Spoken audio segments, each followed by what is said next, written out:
Hello everyone and welcome back to another tutorial from Finance for Beginners. Today I'm going to show you how you can change the currency on the PrimeXBT Trading App. So let's get started right away. First of all, open up the PrimeXBT application on your device and then log into your account using your credentials or your PIN code. Now after you are taken into the homepage, if you wish to change the currency, tap on the profile icon at the top left corner. Now from here, scroll down and you will see the reference currency option.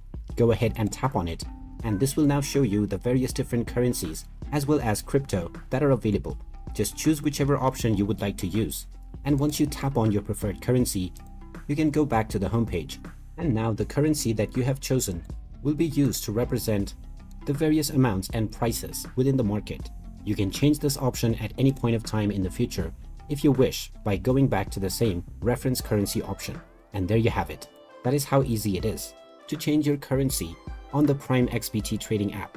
If you find this video helpful, don't forget to hit that like button and subscribe to our channel for more useful tips and tutorials. Thanks for watching, and I will see you again in the next one.